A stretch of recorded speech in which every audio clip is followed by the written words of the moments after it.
आ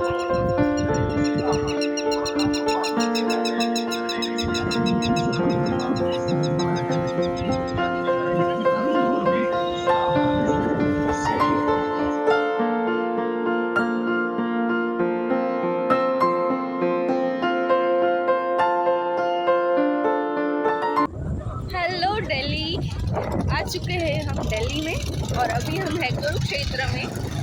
यहाँ सरोवर है, ब्रह्म सरोवर, वहाँ हमने स्नान किया है और पूजा पाठ हमारा हो चुका है। और अभी हम कुरुक्षेत्र में और जगह जहाँ पे मंदिर है, जहाँ युद्ध हुआ था, वहाँ सभी जगह दर्शन करने जाने वाले हैं। तो दिखाती हूँ मैं आपको सब कुछ। ये जगह है जहाँ पे महाभारत हुआ था और भी कई जगह होगी यहाँ पे जहाँ पे मंदिर होंगे, हम वहाँ पे जाएंगे। तो ये वीडियोस में अभी घर आके क्लिक कर रही हूँ और क्लिप बना के डाल रही हूँ। क्यों, उसका आंसर आपको वीडियो के एंड में पता चलेगा। अभी आपको छोटी छोटी क्लिप देखने को मिलेगी और मैं अभी वो जगह क्या है और वहाँ पे क्या हुआ था वो आपको बता दूँगी। तो आप देखते रहिएगा इस तरह।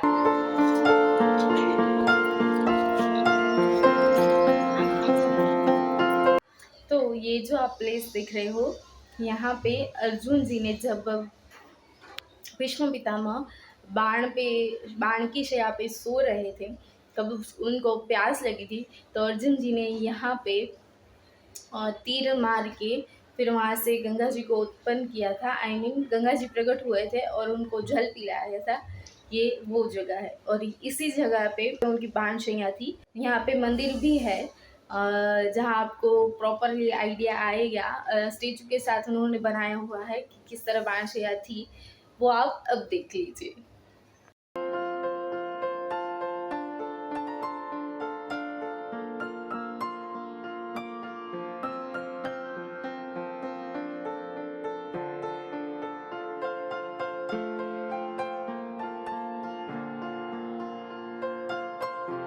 यहाँ शिव जी का मंदिर है। पांडवों ने युद्ध करने से पहले यहाँ शिव जी का पूजन किया था और फिर शिव जी ने उन्हें गांडीव दिया था अर्जुन जी को। ये वही जगह है।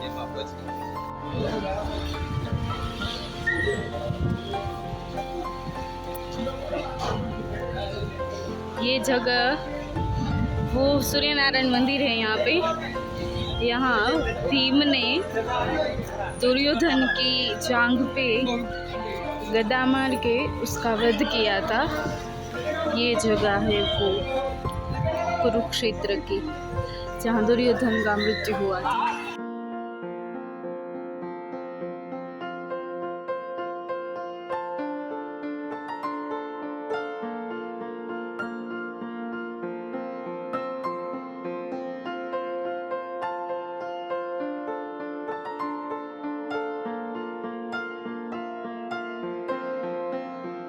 ये महाभारत के युद्ध में अर्जुन जी का रथ कैसा होगा वो सबको दिखाने के लिए मेमोरियल के रूप में, महाभारत के मेमोरियल के रूप में यहाँ पे इन लोगों ने ऐसा बनाया हुआ है और देख के बहुत ही अच्छा लग रहा है।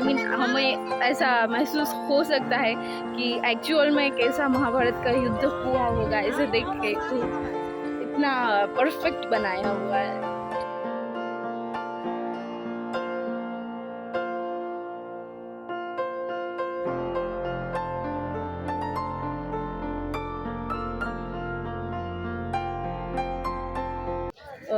ये जो आप पीछे कुआं देख रहे हैं, कूप देख रहे हैं, इसकी स्टोरी ये है कि यहाँ द्रौपदी जी ने अपना सिर धोया था। यानी कि उन्होंने प्रतिज्ञा ली थी, दुशासन ने उनका चीरहरण किया था, इसलिए कि जब तक वो दुशासन के लहू से अपने सिर नहीं धोते, अपने केश नहीं धोते, तब तक वो अपने केश खुले रखेंगे। तो जब महाभारत के युद्ध में दुशासन का वध हो चुका था, फिर उन्होंने वो लहू अपने सिर पर 6 मास तक रखा था और फिर ये कूप पे यहाँ पे आके उन्होंने अपने केश धोए थे। यही प्रसादी का एक कूप है और फिर पांडवों ने अपना विजय स्तंभ भी इसी कूप के पास रोपित किया था।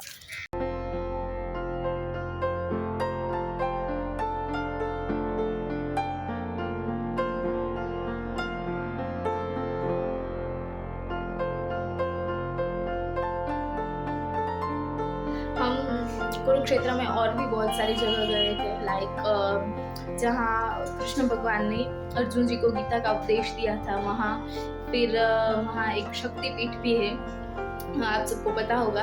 जब पार्वती जी के पिता यानी कि दक्ष राजा ने यज्ञ किया था तो वहाँ पे शिव जी को आमंत्रित नहीं किया था, लेकिन पार्वती जी को लगा कि मेरे पिता यज्ञ कर रहे हैं तो मुझे जाना चाहिए, मैं तो उनकी बेटी हूँ, भले आमंत्रण नहीं दिया है, घर के लोगों को क्या देना, न्योता नहीं देना ऐसा। तो फिर भी वहाँ पे गए थे, शिव जी ने मना किया था कि आप मत जाइए, लेकिन फिर उन्होंने वहाँ पे अपने पति के लिए कोई स्थान नहीं देखा था बैठने के लिए, और उनके पिता दक्ष राजा ने शिव जी का पार्वती के सामने बहुत ही ज़्यादा अपमान किया था, और पिता के मुंह से अपने पति का अपमान सुन के उन्हें बहुत गुस्सा आ गया, और जो यज्ञ की पवित्र अग्निकुंड था उसमें माता सती ने अपना समर्पण कर दिया, आई मीन उसमें वो जल गए। और फिर शिव जी को जब पता चला तो वहाँ पे आए और उन्होंने सती जी का वो जलता शरीर अपने सिर पे ले लिया और वो तांडव करने लगे। और फिर जब विष्णु जी को पता चला कि शिव जी तांडव कर रहे हैं और पूरे ब्रह्मांड में प्रलय आ जाएगा, तो उन्होंने ये तांडव रोकने के लिए सुदर्शन चक्र जो अपना था वो माता सती के ऊपर चला दिया। तो जहाँ जहाँ पे भी उनके अंग गिरे सुदर्शन चक्र की वजह से कट के, जहाँ जहाँ पे भी उनके अंग गिरे वहाँ पे शक्तिपीठ है। और ये एक शक्तिपीठ यहाँ पर भी थी, यहाँ पे माता सती का राइट लेग का जो पार्ट है वो गिरा था, तो हम वहाँ पे भी दर्शन करने के लिए गए थे। फिर एक इस्कॉन मंदिर करके नया मंदिर वहाँ पे बन रहा है, वहाँ पर भी हम गए थे। उसके बाद में रूट में जो मंदिर आ रहे थे वो लेते जा रहे थे। लेकिन हाँ, ये सब देख के हमारा माइंड ये सोचने के लिए हमें मजबूर ज़रूर करता है कि कुरुक्षेत्र एक्चुअल में कितना बड़ा होगा, क्योंकि हमने एक जगह से शुरू किए थे दर्शन करने, हम घूमते घूमते कितना घूमे, और फिर जाके जहाँ हमारा आश्रम था वहाँ हम वापस आए। और इन सबको देख कर हमें लगता है कि उस टाइम पे कितना भयंकर युद्ध हुआ होगा और कितना बड़ा हुआ होगा। जहाँ तक कि मुझे पता है कि महाभारत में पांडवों की ओर से 7 अक्षणी सेना थी और कौरव की ओर से 11 अक्षणी सेना थी। एक अक्षणी सेना मीन्स होता है 21,870 जितने रथ, 21,870 जितने हाथी, और 65,610 यानी 65,610 जितने घोड़े हो गए उसमें, और 1,09,350 जितने सैनिक हो गए। तो आप सोच ही सकते हो कि कितने लोग हो गए, यानी कि 7 अक्षणी सेना थी पांडवों की, तो उनकी ओर से आई थिंक हो गए 15,30,900 जितने सैनिक, और कौरवों की सेना थी 11 अक्षणी, तो उनकी ओर से हो गया आई थिंक 39,36,600 जितने सेना, ऑलमोस्ट 40 लाख जितने सैनिक। और एक अक्षणी सेना में टोटल सैनिक होते हैं 2,18,700। तो आप और सैनिक के अलावा आप ये जो पांडवों और कौरवों के जो राजा होते थे उनकी ओर से वो सब तो अलग।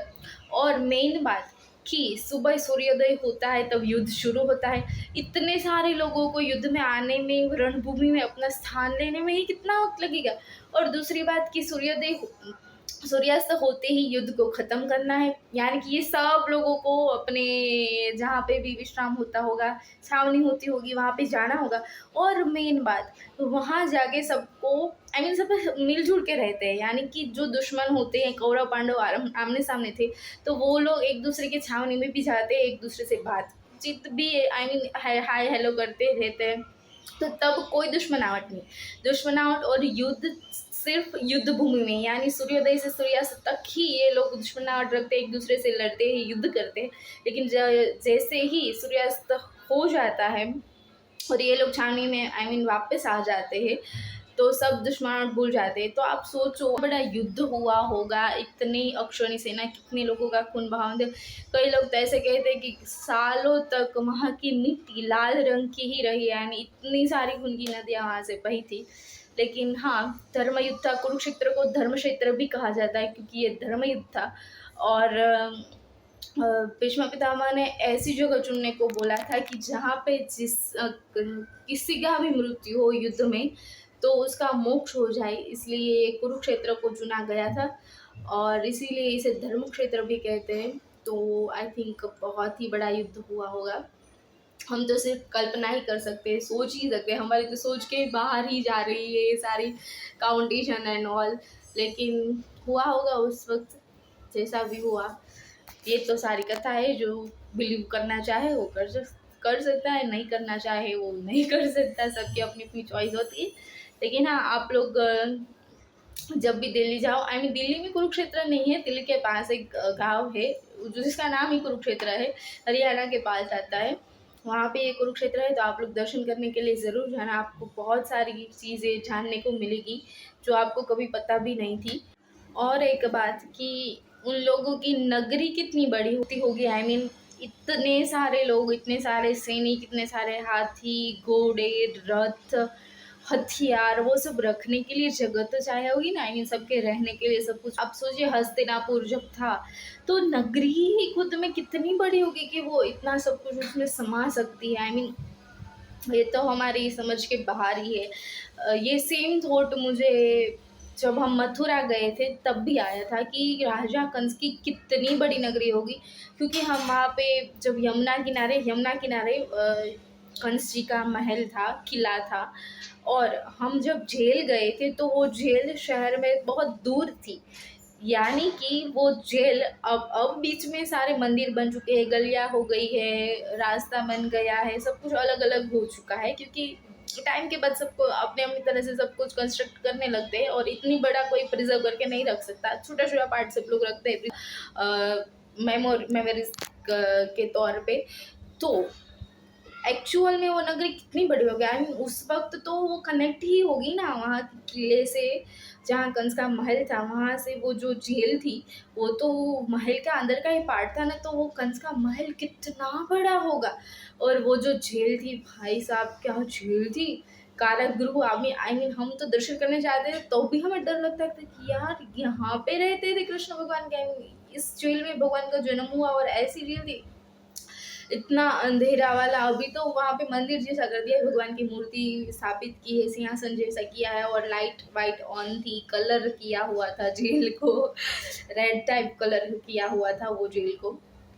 तो अभी तो ये कलर वाली आई मीन फर्नीचर वाली जेल भी डरावनी लग रही थी, तो उस वक्त वो जेल कैसी लग रही होगी और कितनी बड़ी नगरी होगी। मुझे तो यही सोचा, मैं विचार आ रही है कि कंस की कितनी बड़ी नगरी होगी। ये हस्तिनापुर, ये सारे जो शहर थे उस वक्त नगरी थी, वो कितनी बड़ी होगी कि वो इतने सारे लोगों को ये सब कुछ समझ सके। ये रिकॉर्डिंग मैं अभी घर आके बाद में कर रही हूँ क्योंकि वहाँ पे हुई नहीं थी।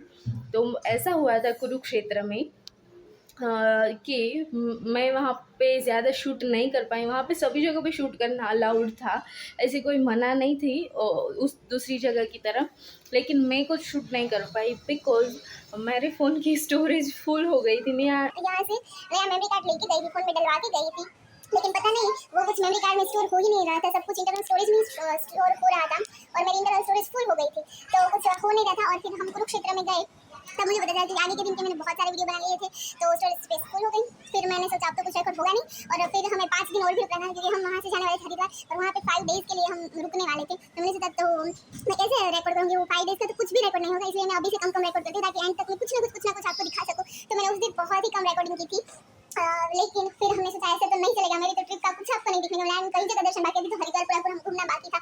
तो मैंने सोचा मेरे पापा को बोला कि चलो कोई मोबाइल शॉप को तो हम दिखा के आते हैं कि ये एसडी कार्ड में स्टोर क्यों नहीं हो रहा है, एसडी कार्ड नया ही डलवाया है फिर भी स्टोर क्यों नहीं हो रहा है, सब कुछ इंटरनल स्टोरेज में क्यों फुल हो रहा है। तो फिर हम वहाँ पे कुरुक्षेत्र में मोबाइल की शॉप थी, वहाँ पे गए थे बताने के लिए, एक रिपेयरिंग की शॉप थी, उन्होंने कहा कि आपका एसडी कार्ड करप्ट हो चुका है, नया डलाना पड़ेगा, और नया उनके पास था नहीं। अभी हमें तो कुरुक्षेत्र में शॉप कहाँ होगी वो तो पता नहीं होता, एक मिली थी, फिर दूसरी भी मिली, हम वहाँ पे गए तो उन्होंने बहुत चेक किया, 2-3 घंटे तक उन्होंने मेहनत की। फिर क्या हुआ, उन्होंने नया एसडी कार्ड मेरे फ़ोन में डाला, लेकिन वो मेरी सारी गैलरी थी वो एसडी कार्ड में चली गई, यानी कि मेरी इंटरनल स्टोरेज में जगह हो गई, लेकिन मेरी सारी गैलरी एसडी कार्ड में चली गई। फिर मैंने कहा कि अगर मुझे इसमें से कोई वीडियो एसडी कार्ड में ट्रांसफर करने हो या फिर एसडी कार्ड से इंटरनल स्टोरेज में लेना हो तो मैं कैसे लूँगी। तो उन्होंने एक वीडियो सिलेक्ट किया, फिर वहाँ पे मूव टू ऐसा ऑप्शन आता है, तो वो किया तो सिर्फ इंटरनल स्टोरेज का ऑप्शन सिलेक्ट बता रहा था, एसडी कार्ड का ऑप्शन आ ही नहीं रहा था। तो ऐसी प्रॉब्लम हो रही थी सिर्फ मेरे पास। फिर वो कार्ड निकाल के उन्होंने अपने पास जो दूसरा फोन था उसमें डाल के देखा, तो एसडी कार्ड ही खराब हो गया ऐसा रहा था। और मेरी फोन की गैलरी पूरी उसमें चली गई थी, यानी कि मेरी गैलरी मेरे फोन में ब्लैंक हो गई थी, मेरी गूगल फोटोज भी ब्लैंक हो गई थी, कुछ प्ले नहीं हो रहा था, यानी मेरी गैलरी उसमें चली गई, लेकिन वो कार्ड दूसरे फोन में खराब बता रहा था, नहीं चल रहा था, जिससे तो मुझे जबरदस्ती वो कार्ड लेना पड़ा। लेकिन फिर मेरी स्टोरेज उसमें ट्रांसफर हो गई थी, तो फोन की इंटरनल स्टोरेज खाली हो गई थी, इसलिए अगले 5 दिनों का मैंने अच्छे से रिकॉर्ड किया है। लेकिन एक कुरुक्षेत्र के दिन का मेरा कुछ रिकॉर्ड नहीं हुआ, क्योंकि मेरा मूड भी इतना खराब हो चुका था। सुबह सुबह इतनी मैंने ट्राई की कि मैं गूगल में बैकअप ले लूँ अपने क्लाउड में। मैंने सोचा चलो मैं मेल कर देती हूँ मेरे सारे वीडियोस मेरे भाई को, फ्रेंड्स को, किसी को, तो फिर वो वहाँ से डाउनलोड कर लेंगे, फिर मेरे को जब एडिट करना होगा डालना होगा तो मैं उनके पास से मंगवा लूँगी। तो कुछ भी नहीं हो रहा था, और वहाँ मेरा इंटरनेट मोबाइल डेटा था वो भी खत्म होने का आ गया था, नेटवर्क भी नहीं आता था प्रॉपर्ली, तो कुछ हो नहीं पाया। दोपहर तो मैं रोती रही आई, कुछ पता नहीं चला था मुझे कि अब मैं क्या करूँ। वीडियोस में बैकअप भी नहीं हो रहा था, वहाँ पे भी स्टोरेज फुल बता रहे थे, ट्रांसफर भी नहीं हो रहे थे, मम्मी पापा के फ़ोन से भी रिकॉर्ड नहीं हो सकता था, क्योंकि उनके फ़ोन में भी ऑलमोस्ट फुल ही था स्टोरेज, वो लोग भी अपनी तरह से फोटोज और सब कुछ क्लिक करने थे, सब सारे वीडियोस बनाते थे, तो वो भी कुछ नहीं हो पा रहा था। तो एक कुरुक्षेत्र के दिन का मेरा कुछ ज़्यादा रिकॉर्ड नहीं हो पाया, फिर भी मैंने कुछ कुछ जगह का हाईलाइट्स आपको दिखा है जो इंपॉर्टेंट था। हम वहाँ पे 10 जगह घूमने के लिए गए थे, दर्शन करने के लिए गए थे, वहाँ ऑटो हमने बुक की थी, जो वहाँ के जितने भी फेमस प्लेसेस को, महाभारत के युद्ध की और जो भी हो वो हमें दिखाए। तो मैंने 4-5 प्लेस जो इम्पोर्टेंस थी वो फिर भी मैंने रिकॉर्ड की है और आपको बताई है। तो बस आप इतने में समझ लेना, और जब कुरुक्षेत्र जाओ तब आप डिटेल में दर्शन कर लेना। अभी मुझसे जितना हुआ था उतना मैंने कुरुक्षेत्र एक दिन के लिए ही आपको कुछ ज़्यादा रिकॉर्ड नहीं हुआ। फिर तो वो एसडी कार्ड का हो गया था सेटिंग टेम्पररीली हो गया था, तो कर लिया है। और बाकी के सारे वीडियोस आपको अच्छे से देखने को मिलेंगे, और आपको हरिद्वार दर्शन भी अच्छे से देखने को मिलेगा। तो बस बने रहेगा मेरे साथ हरिद्वार की यात्रा में भी, और मेरे वीडियोस देखते रहेगा। और आपको अच्छे लगे तो लाइक करना, शेयर करना, सब्सक्राइब करना, और मुझे कमेंट करके बताते रहना कि आपको वीडियोस कैसे लग रहे हैं। और बस see you in the next vlog.